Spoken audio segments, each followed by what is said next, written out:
think the last time you referenced the budget workshop, that was January the 6th, if I'm not mistaken.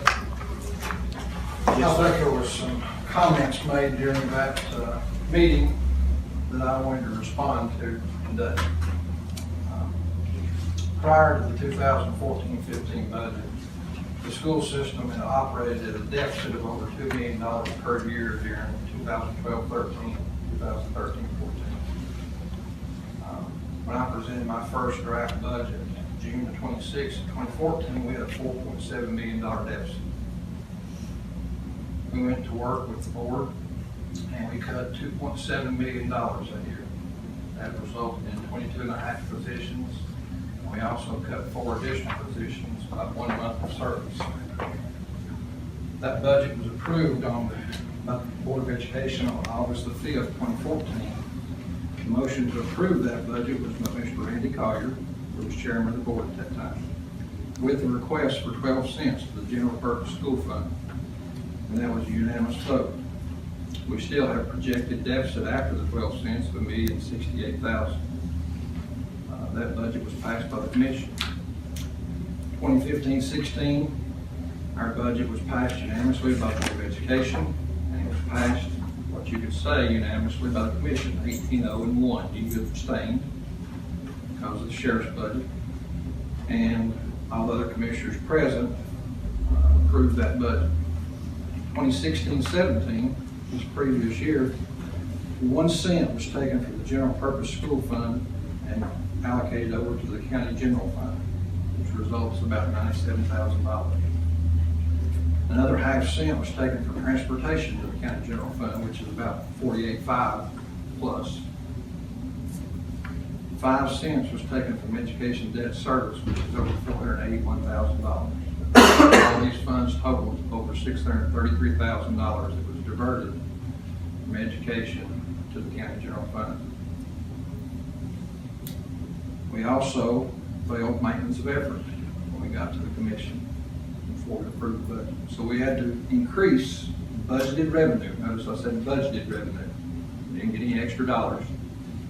We increased budgeted revenue $200,000 to get maintenance of effort. On the second test, we still failed the first test, meaning that we received less money this year in county taxes than we did the previous year. Okay?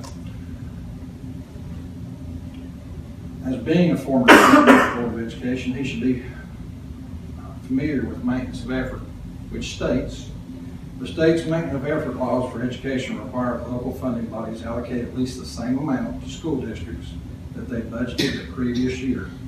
This is determined by a 2-pronged test.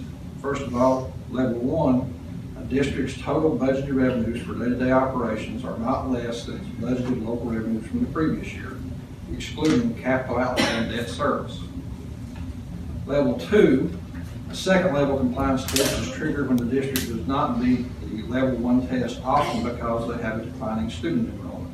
Maintenance of effort is thus determined on a per pupil revenues instead of total revenues. And that was how we had to pass the test last year, per pupil revenues.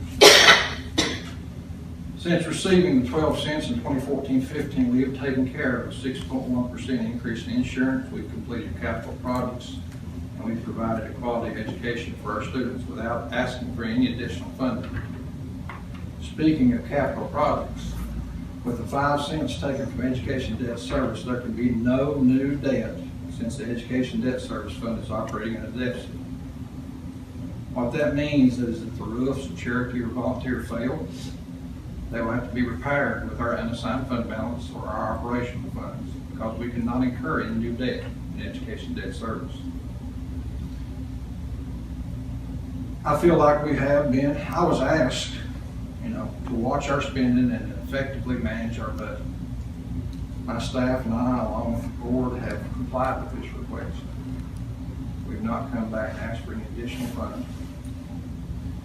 We've not continued to operate at a deficit. Okay. And when you look at our budget, last 2015-16, the surplus was 2.47%. That's pretty tight budget. You're looking at 97.5% of how it was budgeted. 2016-17 budget, it's actually 23.93% of our budget is local county taxes.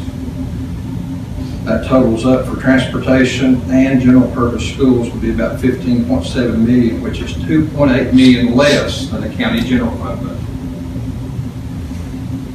2015-16, it was 2.7 million less than the county general fund budget. So I disagree with Mr. Collier and Mr. Thacker that the school system budget is the problem. The local taxes expended per student per day in Hawkins County is $13.08. This involves providing transportation for students to and from school, serving 2 meals a day, and providing a quality education as evidenced by being recognized as a 2014-15 exemplary district, 2016 TSBA School Board of the Year, receiving a level 5 deposit for effectiveness on our most recent report card, and having our highest graduation rate on record, and raising our ACT score 2.4 points over the last 3 years. So I call that a real bargain. Thank you for your time. I just wanted to respond to some of that stuff.